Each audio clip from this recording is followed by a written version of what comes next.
The following story has been brought to you by StoriesToInspire.org. My cousin, Rab Nochem Frankel Shlite, has a son-in-law, tremendous machanach, a tremendous speaker. His name is Eliezer Meisels, and gesagt am Meise. There were two mishpachos that lived side by side in Borough Park in a semi-attached house. They shared a common wall. And one neighbor was an elderly woman.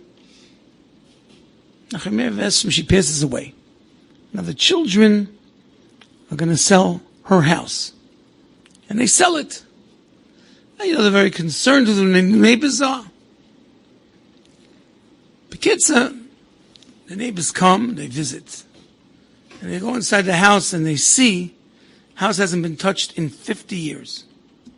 So it's time to do radical construction.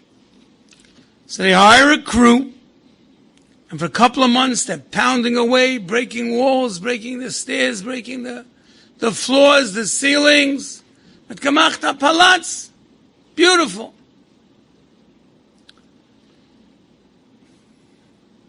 The family moves in, next to neighbors. Invite them for a Suda Shabbos. They become fast friends, and they share a common wall. So it's important that people respect each other's privacy. The walls are paper thin. Mamish Gan Eden, Hatachta, on this earth. But there was one sticky point. You see, the old neighbor who was there first had a meticulous lawn. Mamish. Every blade of grass was trimmed. It looked like Yankee Stadium. The lawn was unbelievable. And the new neighbor also had a beautifully tended lawn.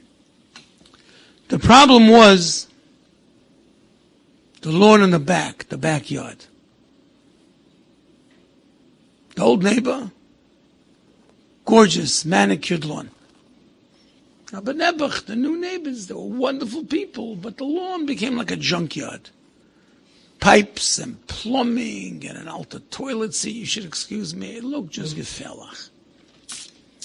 And he was tempted a few times to say something about, it's Negea, his backyard, his backyard, front yard, it looks nice outside, it's Negea, goes to the back.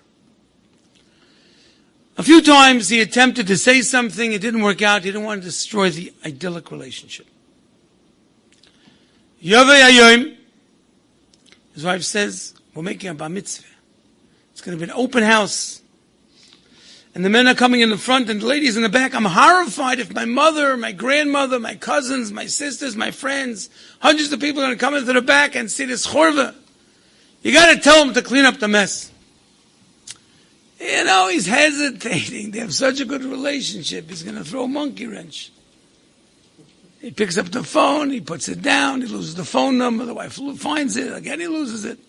Finally she sits down, she says, the bar mitzvah is in 2 weeks. You got to do me a chesed. You got to tell him. Elamai, it's going to cost a couple $1,000 to haul away the trash. We'll do it. But I can't have people coming in, it looks pashut gefellach, like a chove. Well, he plucks up his courage, and his wife sits opposite him, he picks up the phone and he says, Shalom Aleichem, and we're making a bar mitzvah. We'd love for you to come. There's a little issue I want to share with you. Your backyard is a little bit unkempt. Nicht gefellach, but it doesn't look so good. It's a bit of an eyesore. We have people coming in from the back. I'm going to hire a crew. They're going to come with a dumpster. And, I'll take care of the expense, and we'll clean up the backyard. There's silence on the other end of the phone. He says, that's it. I lost a neighbor. I lost a friend. It's gefellach. It wasn't kadeh holesik. His neighbor tells him, remember you moved in, you did construction? For 3 months, the whole place was torn down and put back together again. Your contractor took all of the broken building materials and put it in my backyard. When the job was over, I approached him. I said, this is your job. You're the contractor. You have to hold it away. Yeah. A week, 2 weeks, 3 weeks, a month went by. He takes off. He got paid. Doesn't answer my calls. So I was tempted a few times. I thought to myself, maybe you ran out of money.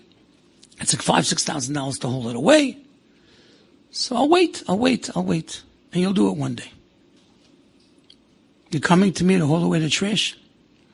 It's your junk. It's your junk. Your junk has been stored in my backyard for 6 years. Rabbi say, the junk we see by Yena is sometimes our junk. Ein Adam Paisel, Bamumay Paisel. As the Chataina of Yena, you better be very, very careful that it's not your refuse, not your junk that you're worried about.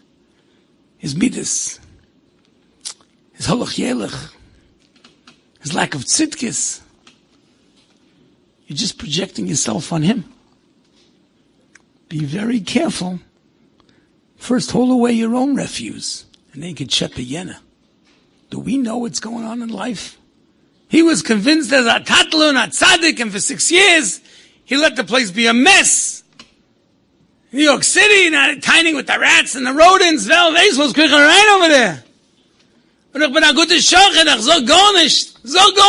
It's your junk. And he's storing it in his backyard for 6 years without saying a peep to you, and du bist der größte tzaddik. Enjoyed this story? Come again. Bring a friend. StoriesToInspire.org